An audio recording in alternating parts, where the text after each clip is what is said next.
लगा रहा, आप क्या समझते हैं, हमने क्या गेन किया, क्या पाया इससे? देखिए जी, आई थिंक गेन का तो मुझे बहुत ज्यादा नहीं मैं कुछ कह सकता, बट आई थिंक लॉस तो बहुत किया है हमने, both as a market, as a country, और ये आई थिंक एक बहुत अनफॉर्चुनेट चैप्टर रहा है हमारी फाइनेंशियल हिस्ट्री में। अच्छा, फारूक साहब, correct me if I am wrong, मगर बीएमए उन कुछ ब्रोकरेज हाउसेज में से चंद एक थी जिसने कहा था कि फ्लोर को नहीं लगना चाहिए, इसमें कोई सदाकत है?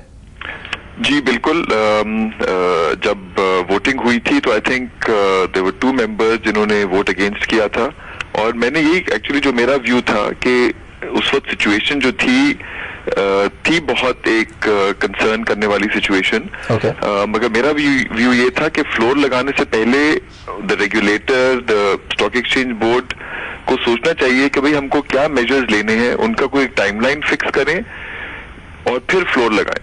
But without having thought through कि हमको फ्लोर हटाना कैसे है, उसको इम्पोज करना जो था मेरे ख्याल में सही चीज नहीं थी। अच्छा, जो आज की सूरत हाल रही फारूक साहब, आप उस पर कैसे कमेंट करेंगे, क्या आप बोलेंगे जो आज की सूरत हाल रही? देखिए जी, आज आई थिंक अनएक्सपेक्टेड नहीं है सूरत हाल। आई थिंक मार्केट को थोड़ा टाइम लगेगा, इतनी देर से वो मार्केट एक इन अ सेंस कोल्ड स्टोरेज में थी, तो थॉ होने में उसको थोड़ा टाइम लगेगा, और आई थिंक हफ्ता 2 हफ्ते लग सकते हैं मार्केट को स्लोली नॉर्मलाइज होने में। मगर अनफॉर्चुनेटली अभी भी there are lot of issues, और आपको पता है जिस तरह कोर्ट केसेस हो रहे हैं, सीएफएस का इशू आउटस्टैंडिंग है, गवर्नमेंट की कुछ कमिटमेंट्स थी जो कि पूरी नहीं हुई हैं।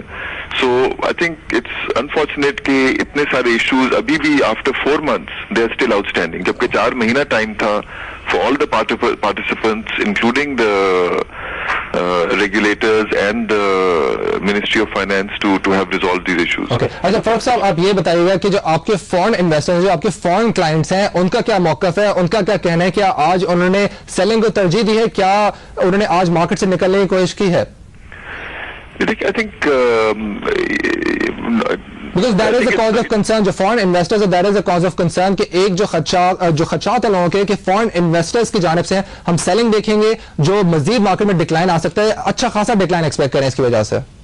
नहीं, आई थिंक ये चीज जो है बहुत बार कही जाती है, और आई थिंक आप लोगों को इन चीजों को वेरीफाई भी करना चाहिए। हाँ, आई थिंक बिल्कुल फॉरेन इन्वेस्टर्स की सेलिंग आई थिंक एक्सपेक्टेड है और आज आई भी होगी, मगर सिमिलरली डोमेस्टिक इन्वेस्टर्स की भी है। मार्केट फ्लोर का फ्रीज होने से पहले अगर आप नंबर्स को देखें तो मेरा ख्याल है जनवरी 2008 से लेकर अगस्त में जब फ्लोर इम्पोज हुआ तो उस वक्त तक प्रॉब्ली $300-350 मिलियन की नेट सेलिंग आई थी, अगर आप SCRA और NCCPL के नंबर्स देखें।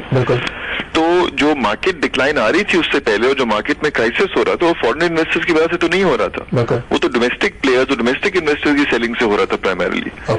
मगर समाव हम लोग हमेशा फॉरेन इन्वेस्टर्स को यूज करके आगे कर देते हैं, और आई थिंक अभी भी आएगी, फॉरेन इन्वेस्टर्स की भी सेलिंग आएगी, मगर लोकल इन्वेस्टर्स की भी आ रही है। वो तो एक ओवरऑल कंडीशंस है within Pakistan as well as globally, मगर हमने जो ये स्टेप लिया है मार्केट को फ्रीज करने का, उससे डेफिनेटली इन्वेस्टर कॉन्फिडेंस को बहुत इम्पैक्ट हुआ है, और उसकी वजह से सेलिंग बढ़ेगी जो पहले शायद इतनी ना आती। अच्छा, तो फारूक साहब आप ये बताइए कि अब जो होना था वो हो चुका है, फ्लोर हट चुका है, आज डिक्लाइन देखा है हमने मार्केट में, पहला दिन था, लोग ये एक्सपेक्ट कर रहे हैं कि मजीद 3-4 दिन कंटिन्यू रह सकता है इस तरह की डिक्लाइन, मगर अब फ्यूचर में क्या करना चाहिए है ब्रोकर कम्युनिटी को, आप रेगुलेटर को और केसी मैनेजमेंट को क्या सजेस्ट करेंगे कि किस तरह का लाहे अमल अपनाना चाहिए?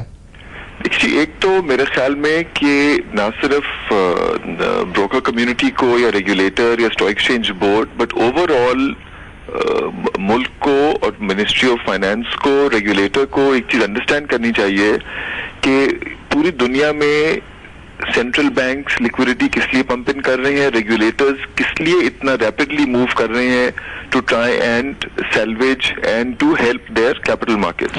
क्योंकि कैपिटल मार्केट्स जो है वो सिर्फ ये नहीं कि कुछ ब्रोकर्स का इशू है या कुछ इन्वेस्टर्स का इशू है। आप अगर कंसिडर करें कि हमारी स्टॉक मार्केट की मार्केट कैपिटलाइजेशन 70 बिलियन से तकरीबन 30-35 बिलियन पे आई है, तो ये 30-35 बिलियन डॉलर्स का जो वेल्थ इंपैक्ट आएगा मुल्क की इकोनॉमी के ऊपर, it will be ट्रेमेंडस for large investors, for small investors. Government themselves are the biggest loser, उनकी रेवेन्यू जनरेशन, प्राइवेटाइजेशन की अपॉर्चुनिटी जो है वो बिल्कुल खत्म हो गई।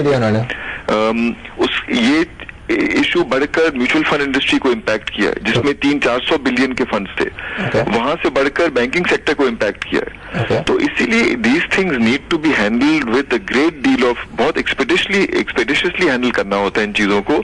3-3, 4-4 महीने नहीं लगाए जा सकते। और अभी भी I think we haven't lost it completely. अभी भी regulator, government, bank, central bank, stock exchange management, they should sit down, lock themselves in for one day and come out with a resolution of all the outstanding issues. Russia में market बंद हुई, 2 दिन के लिए market बंद की उन्होंने और वापस खोल दी उसके बाद उन्होंने। फिर इश्यू हुआ, फिर बंद की उन्होंने। सिमिलरली इंडोनेशिया, वियतनाम, हमारे 4 महीने निकल गए and we still don't have a resolution of the issues. तो चले, बहुत बहुत शुक्रिया फारूक खान साहब, आपने हमें ज्वाइन किया। Farooq Khan, CEO BMA capital. Again BMA का एक मौकफ था कि in the first place floor को होना ही नहीं चाहिए था।